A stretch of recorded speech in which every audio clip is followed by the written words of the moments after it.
Ki nafshi es Hashem.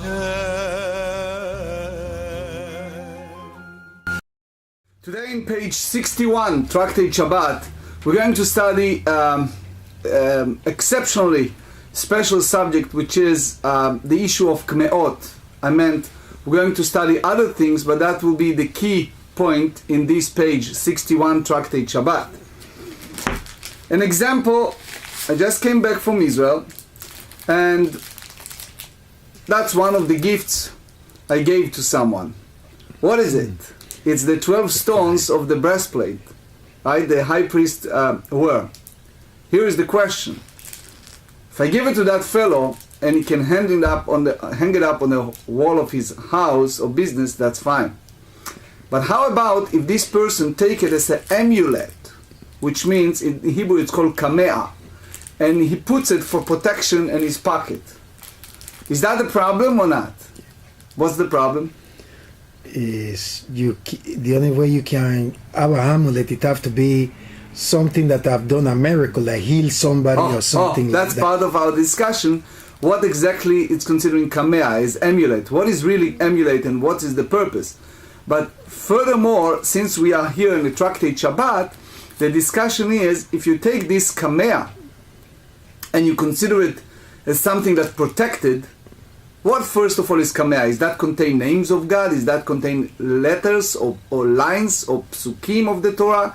Is that contain a magic words? Is just these stones? What exactly is considering kamea? One. What is considering an expert that write it or expert that produce it? What is something that it really makes a difference, if it's any? But the big issue is, if it's good and heal people and help people, does that mean that it's considering part of their clothing and they're allowed to wear it on Shabbat or not? No. You don't know. It's a discussion. Another small example. This is a famous Hasidic book. It's called Noam Elimelech. And it's a small version of that book. On the back of the book, you see a formulation of kamea. You see here the Hamsa, the hand. You see here in a very small printing a name of God, lines, etc. Now if someone either write it on a scroll or copy it and put it in his pocket, and he or she believe that that's something that protected them, again, does that mean that they can freely carry it on Shabbat? Let's go to the extreme situations.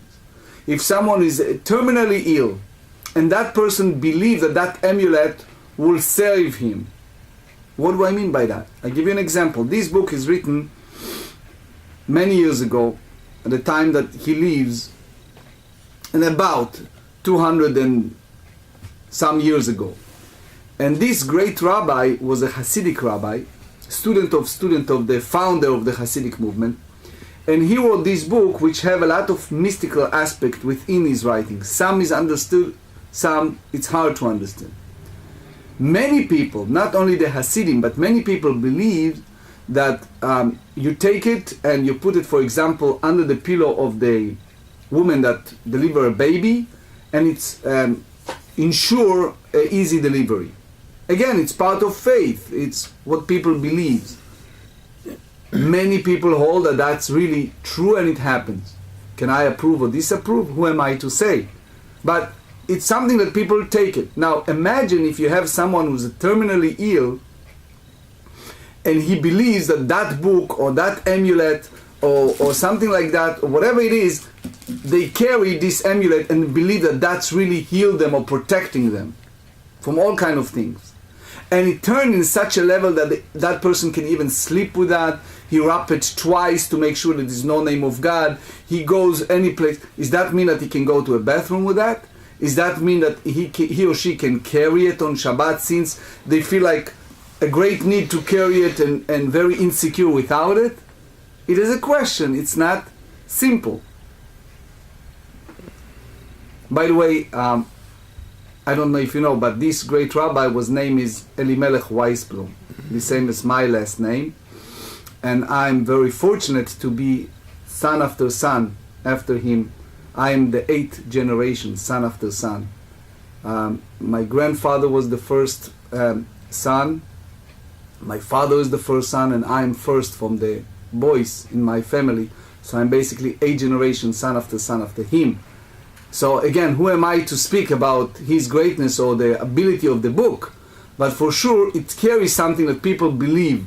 So let's go to our text and see what's involved. Again, that's not the only subject in this page, but that's one of the key subjects. So we go here, and we are on the page 61, but it's one line at the bottom of 60 that we need to complete. And the line said, "Velo beyachid bizman she'en beraglo maka," 61a, "Hayesh beraglo maka nafek." So the Mishnah tells us, and a person may go out with a single sandal where is the no wound on his foot. So those of you who are not familiar, yesterday we have a long and even painful discussion over wearing foot, certain situation, wounded foot, crisis that befall upon our people in history with persecution, etc. You want to know more, just go back to the session and watch. But here we said that by interference, we said if there is a wound on his foot, he may go out with one sandal. Why he go out with one sandal? So the big question is why the person needs to wear a sandal. Again, you're talking about Talmudic time, but we can derive a lot of things. By the way, I saw someone on page 53 comments what all of this has to do with our lives. And I saw someone else comment over that person's comment, and he said, look, when you study law, you study a lot of things. For example, here in the United States, U.S. Constitution you study the history of law, you study a lot of things that has nothing to do with practice law.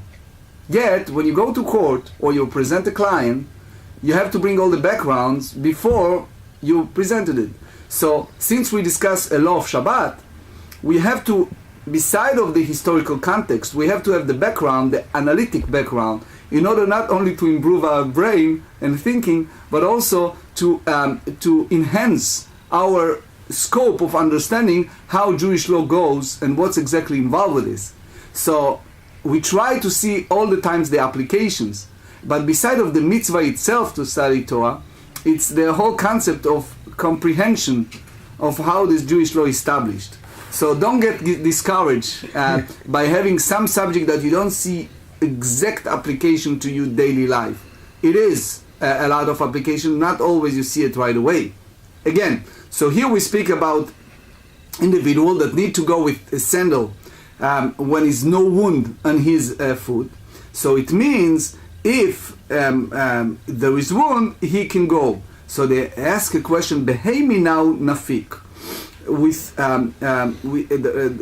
ask with what exactly which one of his feet you need to use for that sandal, the feet that wounded or the other one. What exactly it meant when the Mishnah said it? Amar Rav Huna said, Be'ota sheyesh b'maka. It's apply the sandal he needs to wear. It's on the foot that has a wound on it. So what we derive from that? Alma, we analyze what Rav Huna said. Kasavar, Rav Huna hold, sandal leshum tsa'ar avid. The purpose, typically a person wears sandals only in order to avoid the pain of walking on stones and something like that.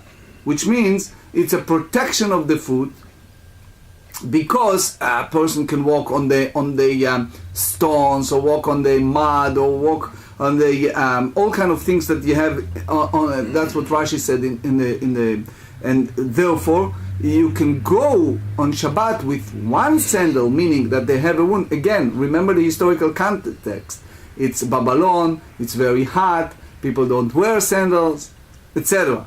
So he allowed to go on one sandal on the foot that was wounded, because people derive from that that he has one wounded foot and need to cover with a sandal. No comparison, but if you think about people who wounded in our days and they walk with one normal shoe or one normal sandal in the summer, and the other one they're wearing whatever it is, the healing shoe or whatever it is, it's normal. while they're walking with cane or walking with crutches.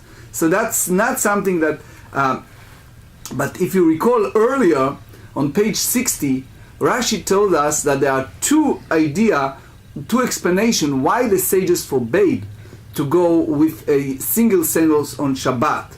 One, maybe other people suspected that he are hiding the second sandal in his pocket, and he is carrying because he doesn't want to embarrass, etc.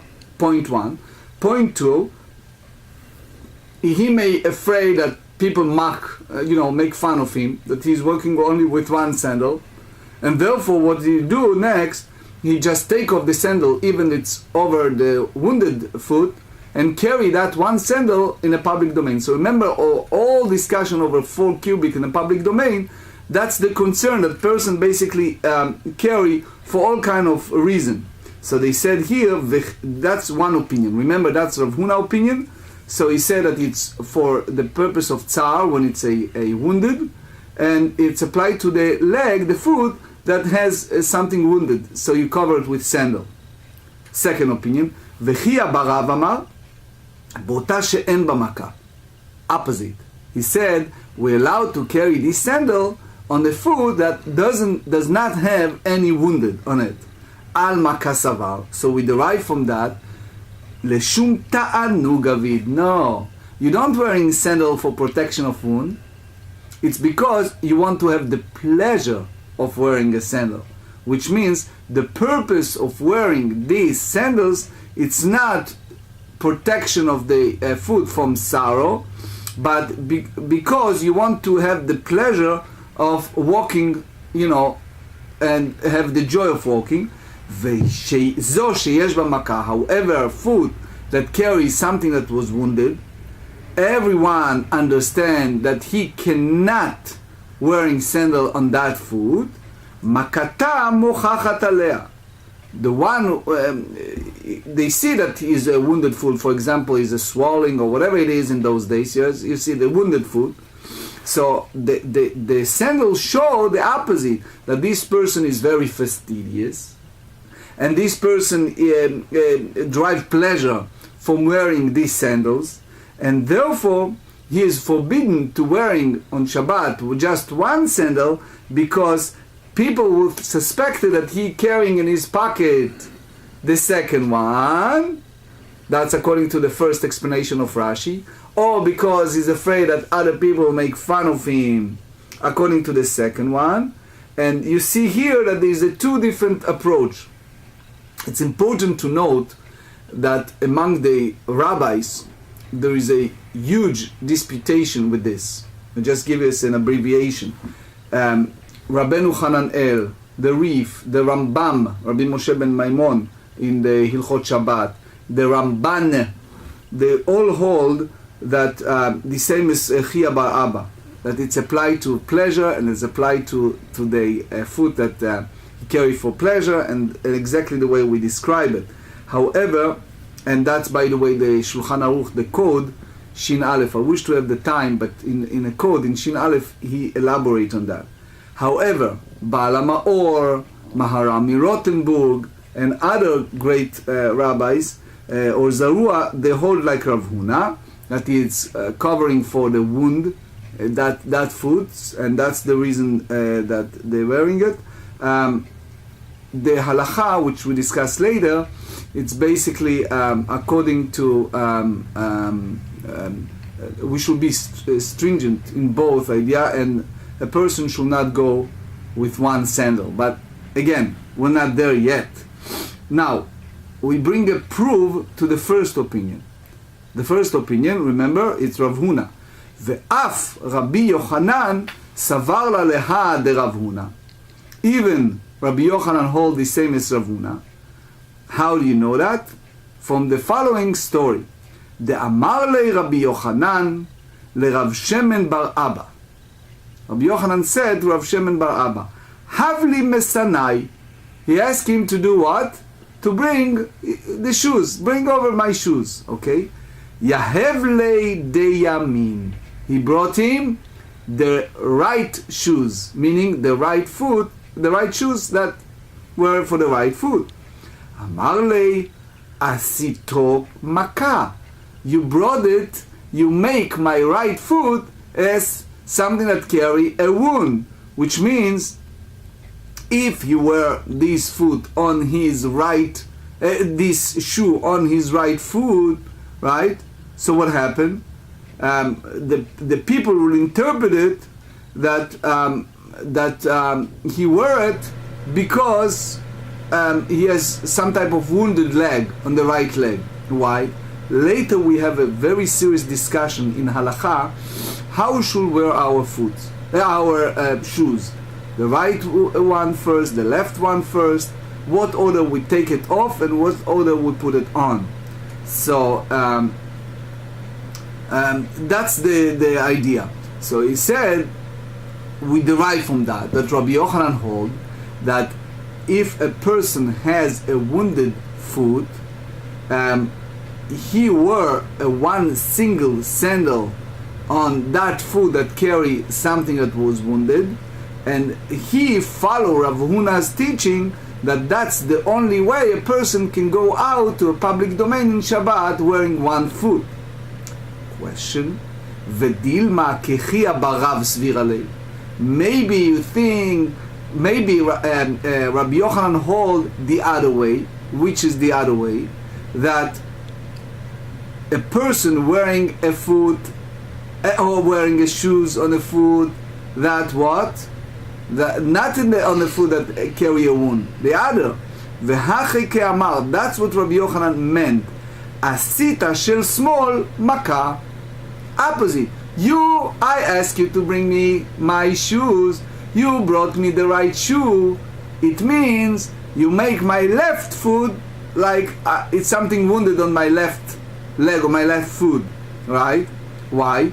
Because I'm going out now only with wearing the right shoe, right? So it means that everybody interpreted that I have some wounded foot on my left side of my body, right? And therefore I am wearing only the healthy foot alone, healthy shoes alone. So you cannot make it as a proof that Rabbi Yochanan hold as Rav Huna said. So they said ve'azda Rabbi Yochanan leta'amei. So Rabbi Yochanan follow this teaching. The Amar Rabbi Yochanan. Now you see a very beautiful juxtaposition between shoes, order of the shoes, and wearing tefillin. The Amar Rabbi Yochanan, ki tefillin kach min alin. The same order that a person puts tefillin, he puts his shoe on, which means mat tefillin be small the same way as we putting the tefillin on our left arms. And why is that? The Talmud tells us in Tractate Menachot, the Torah said, "V'haya lecha le'ot al yadcha," you shall have a sign upon your hand. And that's in the Shmot in Exodus 13. The Talmud said in Menachot 36, it's written Yadcha Yud Dalet Kaf Hei, instead of Yud Dalet Chaf Sofit, which means we have an additional letter. Why is that? Why we have in a Torah Yud Dalet Kaf Hei instead of Yud Dalet and Kaf Sofit?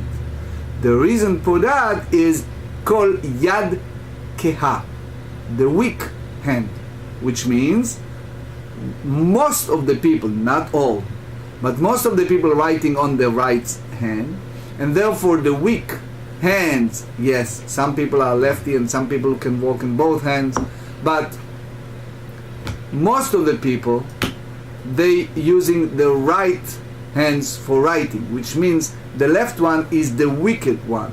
So because it's weak, we hold that the Torah want to specify and tell us that the Torah put, you shall have it a sign upon your arm, upon your hand, but the Torah didn't use the word the letter chaf sofit, but kaf hey, yud dalet kaf hey, meant to say that it has to be on your weak hand, which is most of the people the left hand.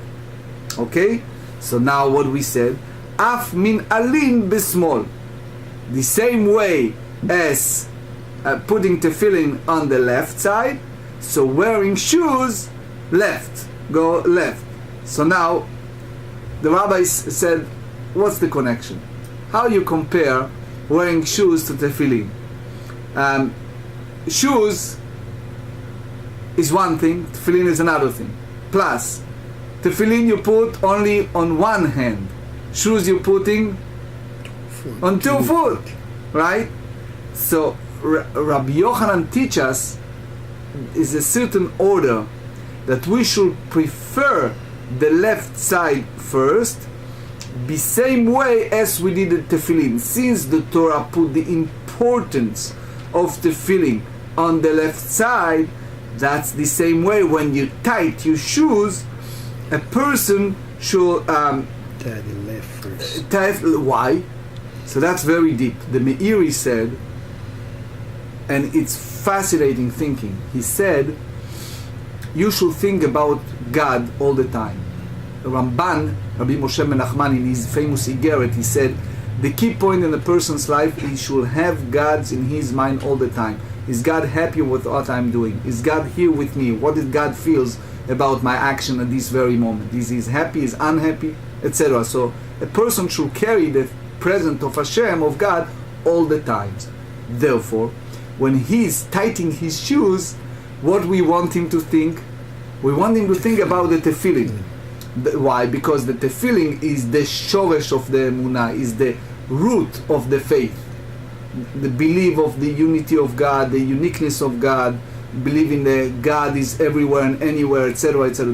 And it's against our heart, and that's the first part before we putting the head tefillin.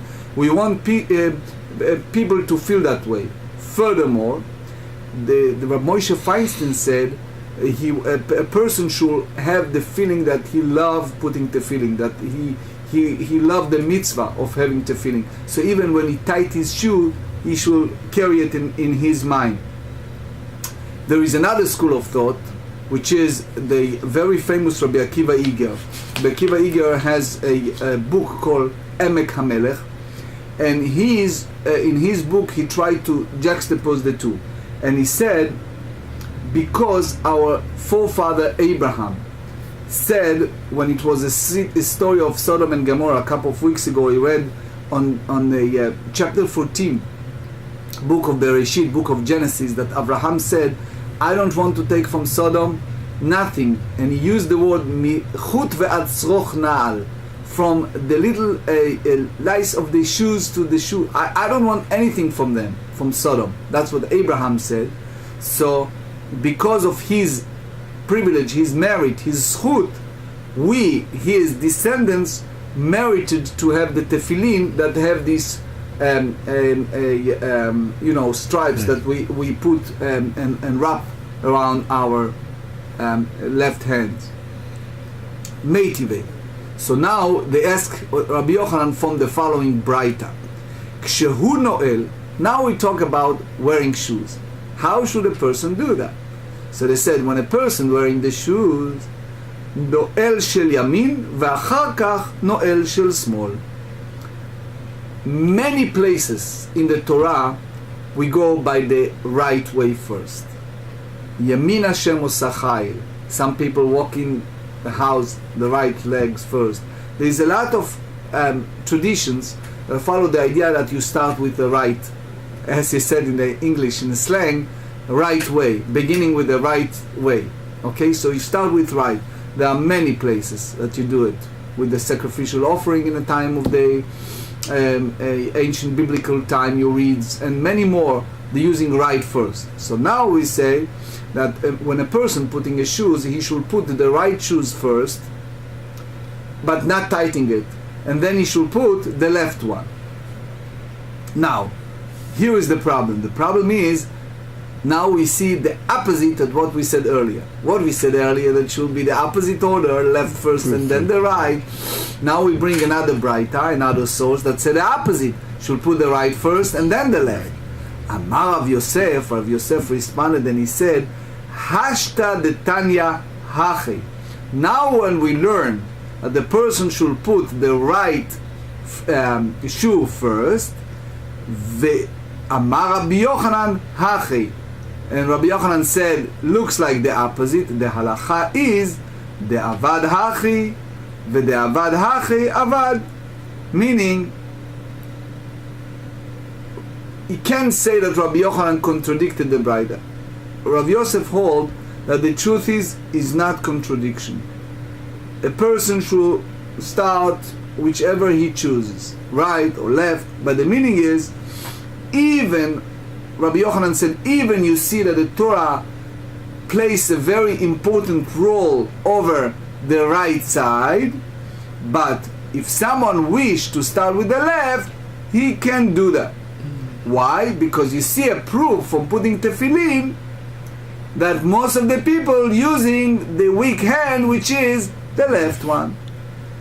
Now, because of that, he holds whoever does, either way is fine. Amar le Abaye. Abaye asked Rabbi Yosef and said, what are you saying it?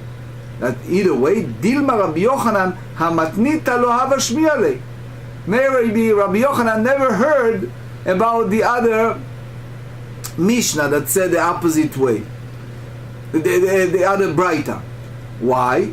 Ve'i hava shmiya le hava hadarbe. Maybe if he heard this rule, he maybe changed his mind. Because let's face it, by halacha, just rush to the point, the halacha, you're putting the right first in a shoe, and then the left, you tight the left, and then you go back to the right. So therefore, he asked, what exactly you mean? Ve'inami, another explanation that Chidushei Aran tells us, and he said, Shmiya lei, ve'kasavar en halacha kota Mishnah. Maybe you heard about that Braita, but he felt that the halacha is not followed that way, and that's the reason why he went the other way. So how come you tell me that the person can do whatever he wish, either right or left? Amar Rav Nachman bar Yitzchak, Rav Yitzchak said something very deep, and he said, Yereh Shamayim, a person who has the fear of heaven, Yotzei Yedei Shneihem, which means can go both ways, either way. Umanu, give me an example of someone who has a fear of heaven. So they said, Mar Brei de Rabana or Ravina. That's the name of that great sage. Heiche Avid. How he did it. How a person can put both the right and the left.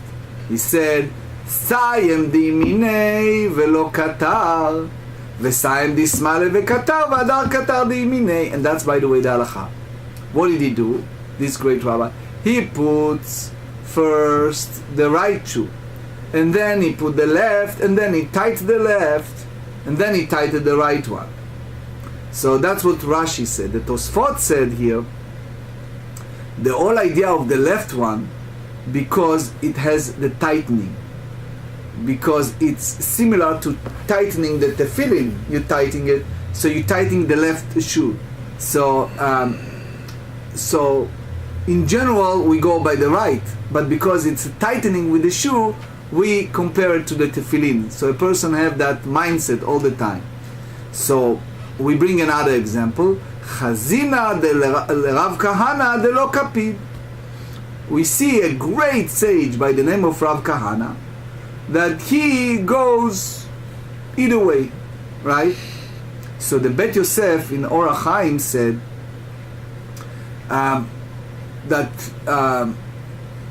that's basically a person should not go around both ways. The Bach over there elaborated and said that it cannot go both ways. But in general, you see a machloket, a different opinion between the rabbis.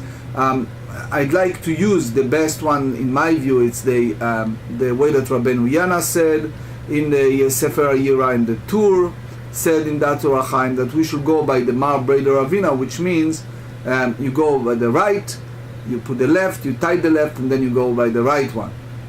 Yes, Rabbeinu Hananel hold the way of Rav Kahana, but the halacha is go the way that we just mentioned earlier. Tanu Rabbanan. Now we go to another braita that explain it. Shehu noel, when a person tied his shoe, noel shel yamin v'achar kach noel shel smol. He should tight his shoe, so he should tight the right and then the left. Then, which means that when it comes to shoe, you always put first the right one, take precedent. כשהוא חולץ, however, when you take it out, when you take it off, חולץ של שמאל, ואחר כך חולץ של ימין. Which means when you take it out, you start with the left. That's what the Levush or Chaim Bet said. Take first the left, and then you take out the right. Why? Again, it's show respect to the right one. Last time it's a barefoot.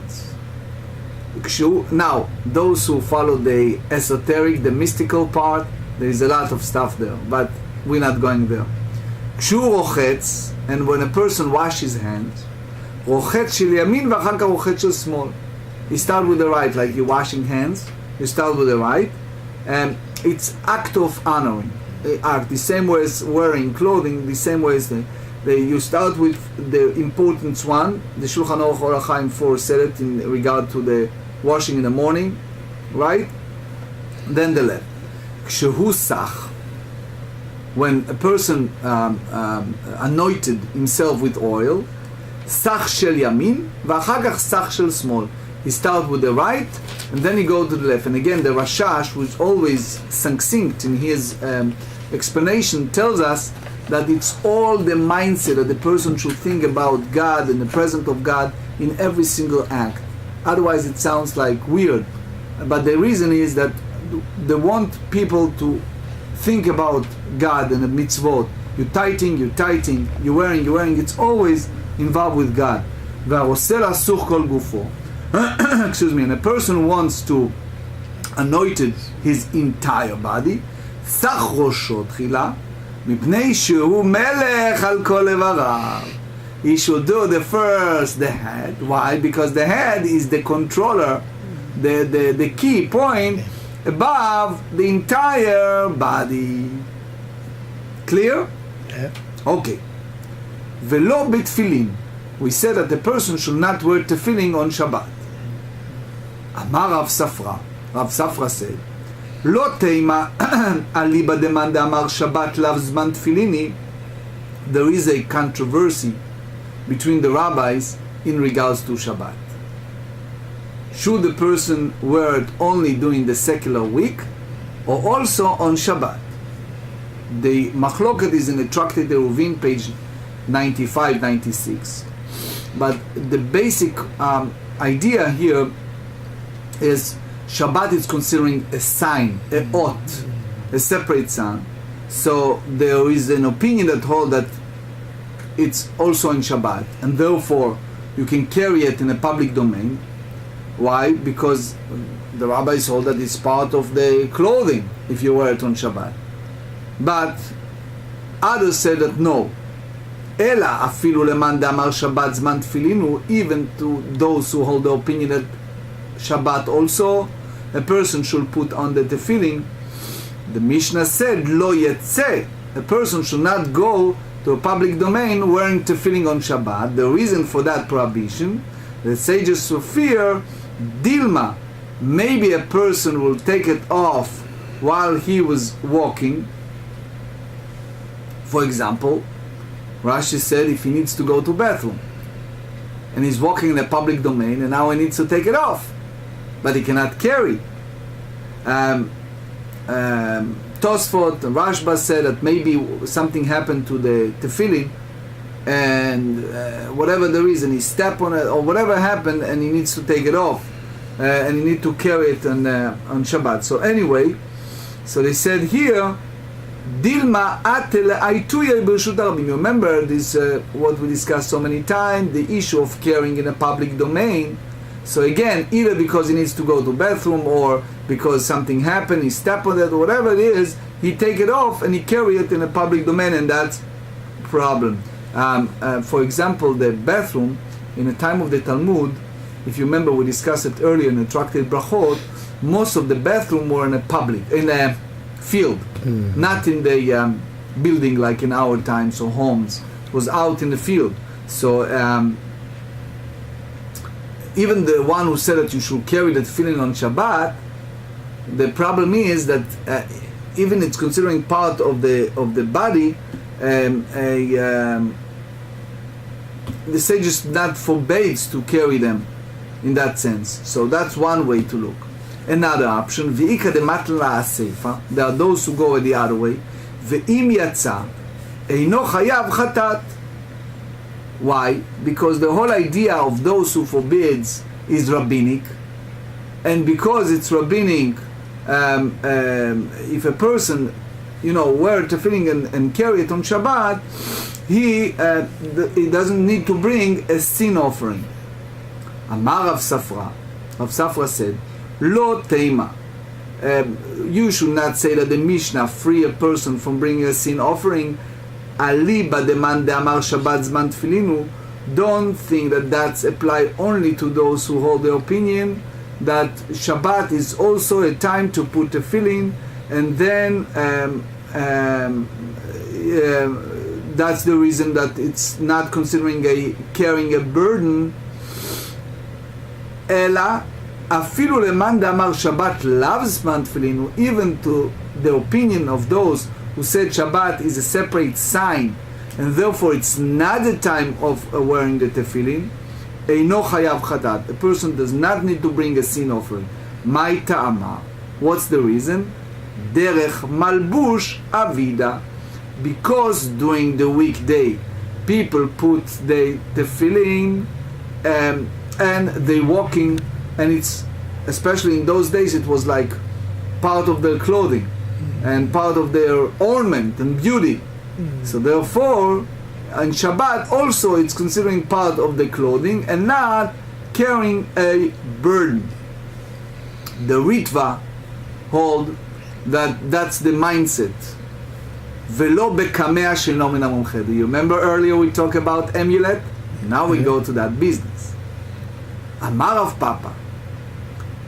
You should not say lo teima, that a person is forbidden to go with amulet on Shabbat, ad de mumche gavra umumche kamea, which means Rashi offered two different interpretations. One, if this amulet was able to heal 3 people from the same sickness in that specific amulet, meaning a person should take this, write it on the scroll, he's expert, quote unquote, give it to people, 3 different people, but their sickness is the same one, and that amulet were able to heal them from that sickness, that considering an expert amulet.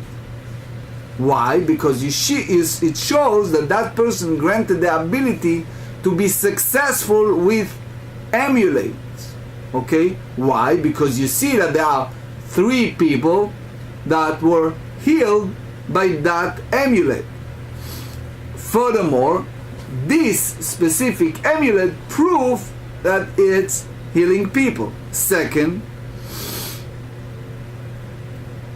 if a person writes 3 different amulets to 3 different sicknesses, and each of them healed 3 people, so it means that he was able to, that amulet healed 9 people,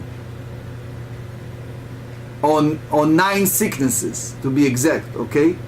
So therefore that person, we hold that he has such an expertise that he can heal any sickness from anybody.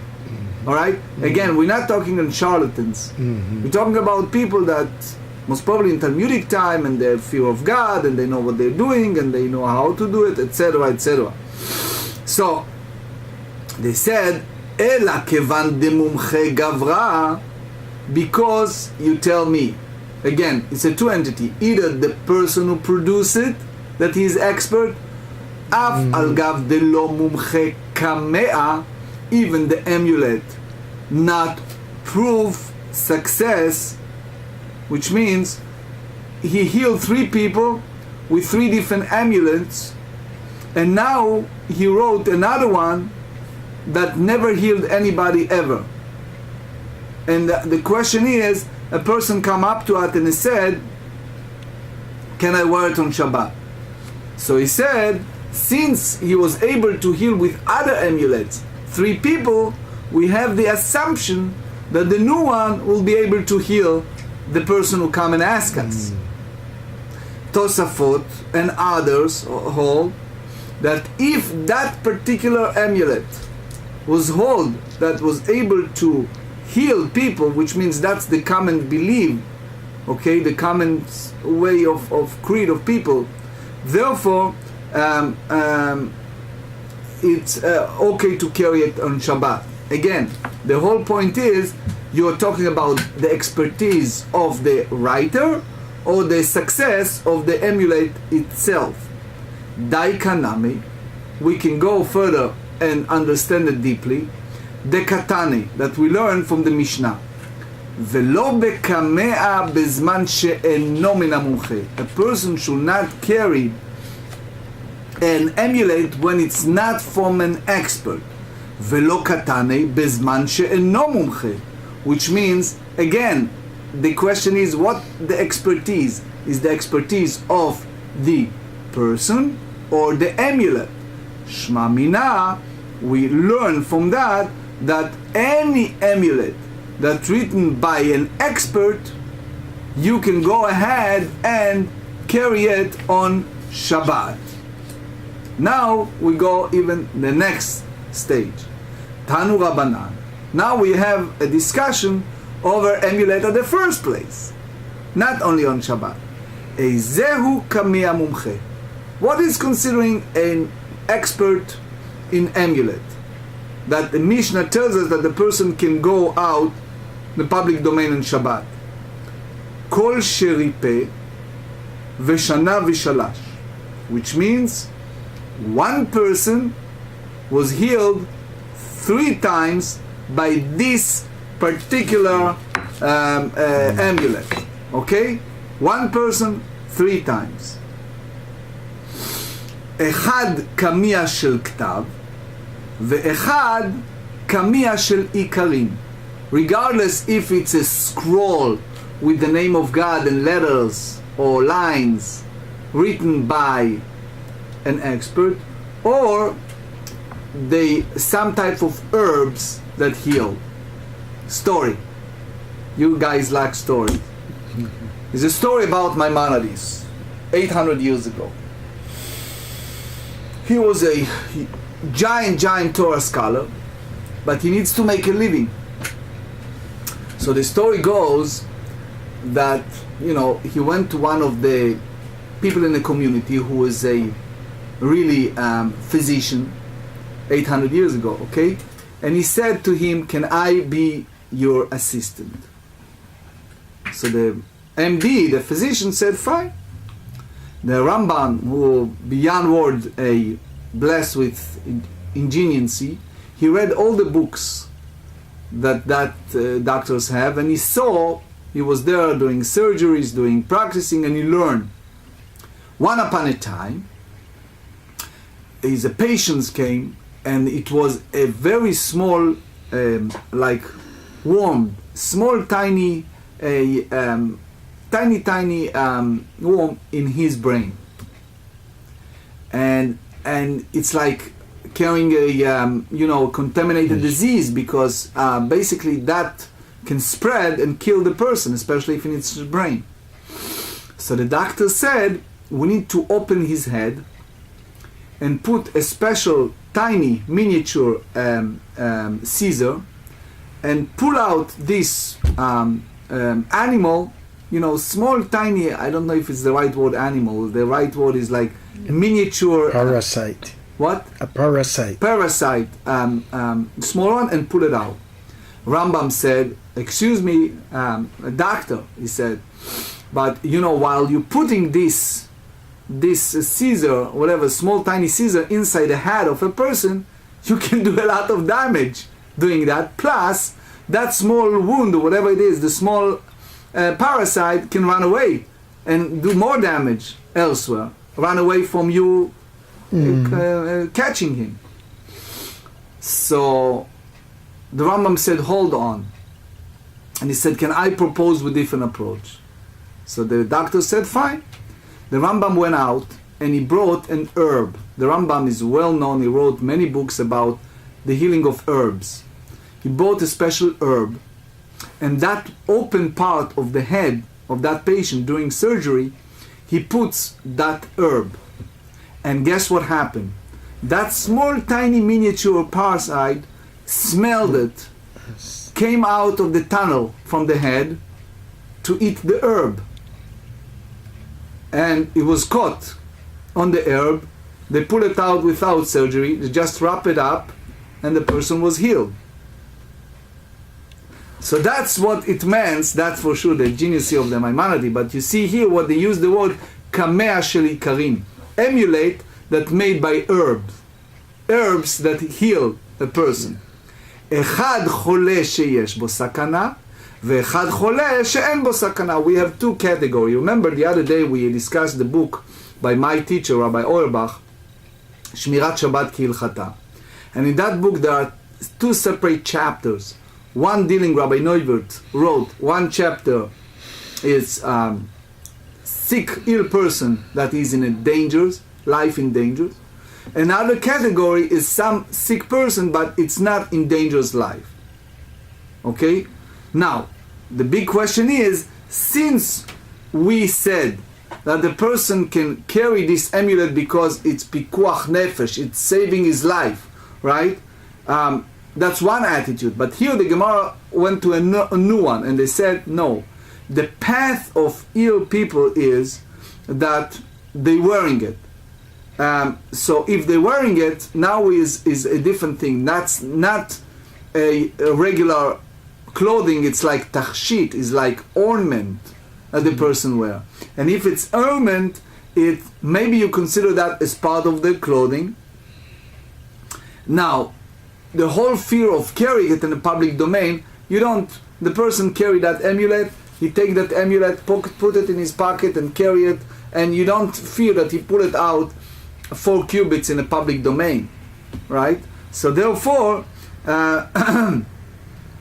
we go further and said that's not apply only to a sick people that they are in the dangerous illnesses, but it's also applied to chole she'en bo sakana, someone who's not terminally ill. We extended, and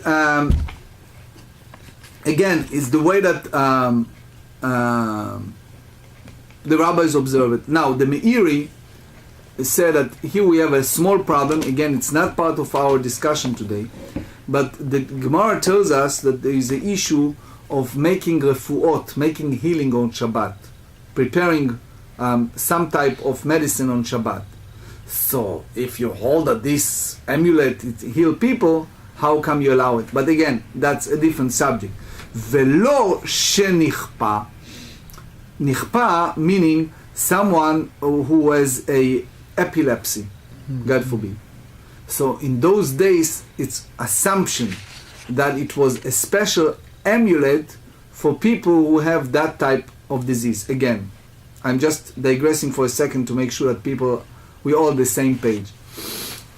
At the 11th century, it was a great rabbi by the name of Rabbi Abu Lafia, and he wrote several books with combinations and numbers and letters, but contains all kind of letters of God, combination of words, and he gave it to certain sick people for healing, like the Talmudic time. Who am I to comment on that, right? I can't say anything, but the only thing I can say is the assumption it's carry power, because if you believe in the power of the Torah, you believe in the power of the name of God, writing the name of God on the scroll, combining name of God, name of angels, and name of all kind of entities, it carries something. So therefore, he said, You may think only for some people who have epilepsy, and now in my book, Biurei Klomar Berashi, I elaborate because Rashi used here the word Klomar, and Rashi tells us here clearly, Klomar lo tema de lo yatsa ela mi sheba alav achol כבר פעם אחת. Don't think, Rashi used the word Klomar, that it's applied only to someone who have epilepsy one time. Ela shelo yichpe. Even it's like to put it in advance, meaning even someone who's not sick, quote unquote, yet, but he may fear that he may become sick because, for example, he have the genetic disease of family that carries the disease of epilepsy. He allowed to go ahead and wearing this amulet, kamea on Shabbat, as a protection. Right? Why? Because he believes in such a level that he's not going to pull it out and carry it. It's part of him. Right? And again, the big chidush here, it's not necessarily someone who has it as a disease, but even someone who has this genetic issue from the past generation. And they said further on, vekosher umatir afilu birshut harabim. The person can tight and untight this amulet even in a public domain, and we're not concerned about carrying it in a public domain. And the Tosfot earlier in 57 explained it. I wish to have the time to go there, but in general, ubilvad shelo yiksherenu, and the only condition is that as long as he is not tightening it, beshir ubetaba'at, and as long as he's not tightening it with bracelet or a ring and go out with it in a public domain, v'yatzabo b'rshut harabim mishum marit ha'ayin, because it's appearance of making a sin. It's appear that is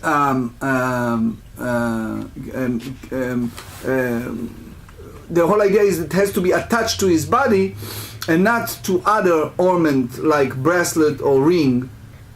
Why? Because the whole idea, we are now in 61b.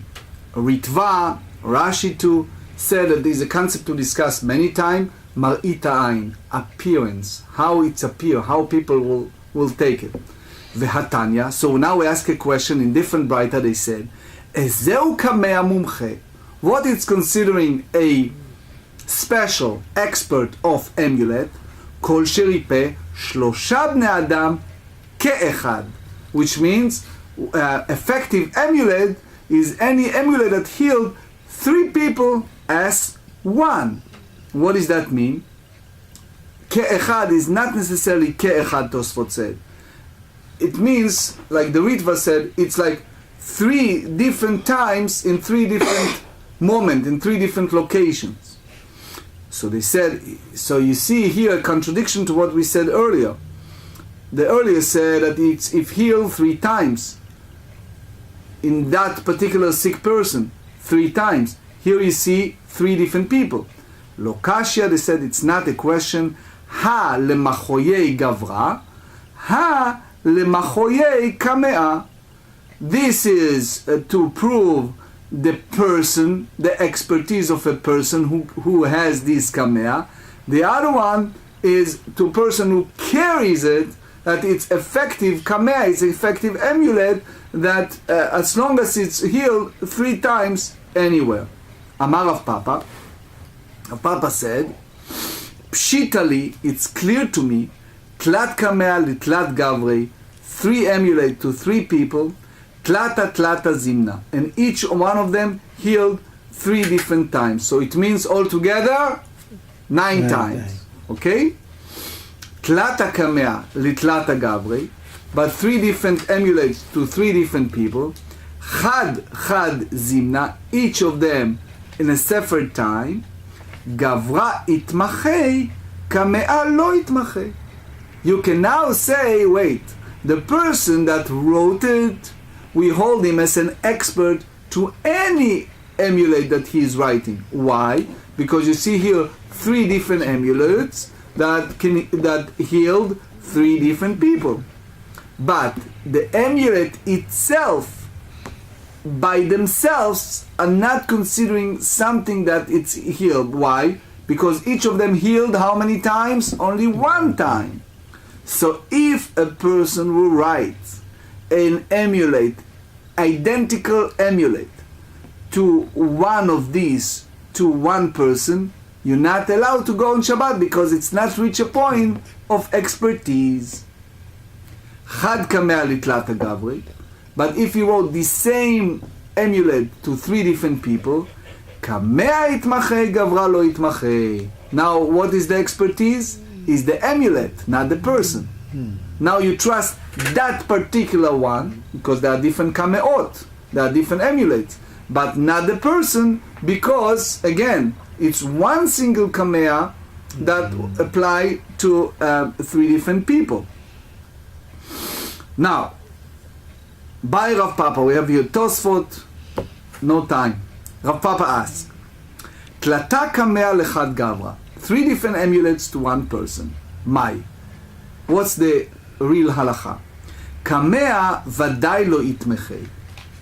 For sure, the amulet, it's not an expert. Why? Because each of them just healed 1 time. However, gavra, how about the person who write it, the scribe or the whatever you call him, the expert person, itmachei or lo itmachei? Do we hold him seriously as an expert in this or not? Side story, in short. When I was healed in a hospital, one of my friends came there and he offered me an amulet. And he said to me, it's a very well-known Yemenite rabbi from New York, and he said, you know, if you have this amulet in your pocket before the jet ski accident, it didn't happen. I have issues with that, but that's what his mindset, that's what he believes. True or not, I don't know. But anyway, mi amrinan, do we say ha'asela? You see that kamea, that amulet, healed 3 times from 3 different diseases, right? Or dilma mazal adai gavu de kamekabel kadva. No, the mazal, in our lucid language, the luck of that person, it's that carry that healing even by weak amulets. So the Gemara conclude, Teiku. Teiku is like the time of the end of the days. Eliyahu Hanavi will come. Tishbi yetaretz. The Eliyahu, the Tishbi will bring the solution, the answer. Kushiyot ve'ibayot. Questions and complicated issues. In other words, these type of things we cannot solve. Is that, Rashi said, mazal? Is that malach and angels? Is that the merit of the sick person that the kamea healed him? Is the kamea himself? Is the expertise of the person? Is the words that it's written there? Because you have to understand. Now we go to the next thing. Ibayalehu. Since we dealing with kmeot, with amulet, kmeim, yesh bahem mishum kedusha or en bahem mishum kedusha. That's a very serious issue. Because how do we understand so far? Tosfot Arosh brought it very clearly, and he said, 1, if you have kamea that healed 3 times from that particular sickness, or 3 different people that suffer from certain sickness, or 3 people that each of them different sickness, but the amulet was different for each one of them, or 4, if 3 people were healed from 3 different diseases 3 times by 3 different amulets. So you see, all is shows some type of practice, expertise by someone. Now the question is, you carry here name of God. You have pesukim. You're not allowed to write it. Even in early time, everything was teaching orally. Only later we start writing things because it's forgotten issues. The temple destroyed, people forget, so they start putting things in writing. But it's a very serious issue to write, especially name of God, line from the Torah. It's not something that everyone can write and just use it. It carries sacredness, and if yes, what level? That's the question. The Sfat Emet said, for example, one of the things that you're writing, it's Leshem Kedushat Hashem, for the sanctity of God's name. Sometimes a person writes it just for, for healing, or he writes it like the machine. So he said, Ileima le'atzulin hu mipnei adleka. We have an issue which is in a different chapter. What happened, God forbid, if there's a fire on Shabbat? There is a process. If you have Sefer Torah, what takes precedence? Can you allow to take money or suffer? Or if you see getting close to the safe and they have their $100,000 cash, do you allow to save it on Shabbat? Not, etc. It's a big discussion over that. Mm-hmm. So now you ask the amulet, if you have it issue on Shabbat, you need to save that amulet. Tashma. So the rabbi said, Habrachot, the blessing that the rabbis put as part of our daily prayer, vehakmein, and those amulet, אף על פי שיש בהם אותיות, even they carried letters with the name of God, ומעניינות הרבה שבתורה, and it's a lot of portions that from the Torah, אין מצילין אותם מפני הדלקה, you don't save them at the time of fire, God forbid, ונשרפים במקומם, you leave them in that place, right? The Shulchan Aruch said that in Shin Lamed Daled there is a certain way you can save it, but in general you cannot. Ela le'inyan gniza. You know that we put in geniza, in a special shemes, in a special location, all the worn out books that carries name of God or document. Tashma, we learn in a Braita, Haya, if one of the name of God, Katuv al yadot hakelim v'al kirei hamita, if someone writes on utensils the name of God, or on the corner of bed, most probably that's the way they did it, Yagod, he should cut that part, that name of God's written there, okay?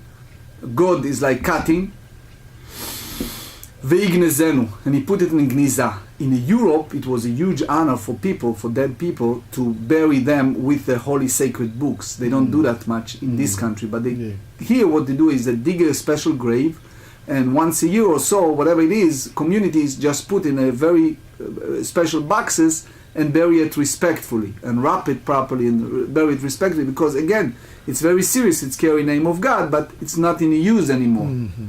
Ela, so what's really the question? Likanes b'hem beveit hakiseh. A person can go to a bathroom. Mai, what's the din? Yesh b'hem kedusha ve'asir o dilma, en b'hem kedusha ve'share. It's carry sanctity and is forbidden, or it's not carrying sanctity. Again, it's name of God, or it's line, or it's a psukim from the Torah. Tashma, because basically, if you see a sign in our bathroom, please take off your talis before you enter the bathroom, right? So they said Tashma, velo bekamea bezman she'eno min hamumche. You should not carry this amulet when it's not written by an expert. Ha min hamumche nafik. But if it's written by someone who's expert, a person can go to public domain in Shabbat. V'i amart kmein yesh b'hem mishum kedusha. If you tell me that those amulets carry a special sanctity, and therefore you're not allowed to go to a bathroom with them, zimnin mitzarich lebet hakiseh. That's a normal way that people sometimes need to go to bathroom. Remember we said that the bathroom was in a field. So somebody maybe carried that's even expert kamea. Now he needs to go to the bathroom. It's out in the field, and he pulled it out and he carried, because you're not supposed to go in the bathroom. So they said no, they rejected that. It said hacha b'mayaskinan bekamea shel ikarim. We're talking about what? Herb that doesn't carry any kedusha. So maybe the Mishnah apply that type that the person can go out, because you can go out even if you need to go to bathroom, because you don't need to pull it out. Unlike something that carries the name of God. They said, wait a second. V'atanya, we learned earlier, what is the kamea that you're allowed to carry on Shabbat? Echad kamea shel ktav, echad kamea shel karim, regardless if it's a written amulet or it's a herb. So they rejected and said, oh, now we're in a new category. Now Rashi redefines for Temet tells us, you speak here in the ill person is terminally ill, very serious ill person. So that's a person can even go to a bathroom, carry that, because it's really saving life, okay? But they said, והתניא, אחד חולה שיש בו סכנה ואחד חולה שאין בו סכנה. Regardless if he's a sick person that is a terminally ill or not terminally ill. And they said, again, you remember we talked about epilepsy earlier, that it's even as a protection? So now we rejected again, and we said, אלא כיוון דמסי, because either it's protecting him from sickness, or healed him. Again, a lot of things in a person's mind, you know. Dr. Kremens told me one time, you know, in a hospital, that big percentage of the sick people in a hospital, it's a lot in their mind, more than the really physical thing.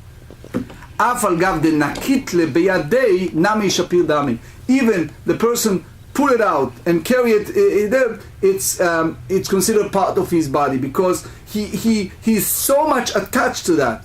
So therefore, even he do that, he doesn't need to bring a sin offering. Let's conclude with halachot. Practical halachot. We talk about wearing shoes today. So the Shulchan Aruch or Chaim 2 said, one who puts on the right shoes first and does not tie it, then he puts on his left shoes and tied it, then he tied it on the right shoe. Important, remember that. Now kshu choletz, when you take it out, when you remove the shoes, one remove the left one first, that's the braita, and when you wash, when washing hands, one wash right hand first. If one is wash his entire body, he should be washing first his head. In tefillin, so one may not go out into a public domain donning tefillin on Shabbat, and if he does so, he need to bring a sin offering. That's we said earlier. Putting tefillin on Shabbat, the halacha is that Shabbat is not an appropriate time to does tefillin, and it's prohibited to tefillin on Shabbat. How about the amulet? So we said it is permitted to go out on Shabbat wearing an amulet in a case where either it is proven effective, or because the one who wore it has a reputation for writing effective amulets. It is permitted to go out with an amulet of that sort to a public domain, even if one is not ill, but merely concerned that he might become ill. That's the Rambam Ilchot Shabbat 19 and Shulchan Aruch 301. Now, the last halacha, we discuss about the fortunate of a sick man, which means that's the Rambam Ilchot Shabbat 19. He said, writing 3 effective amulets for one person renders neither the writer nor the amulets themselves effective. In case of unresolved dilemmas, the ruling is stringent. Now, if the name of God was written on the handle of vessel, or something like that, one must remove the part that they have the name and bury it respectfully, because again, it's carried the name of God.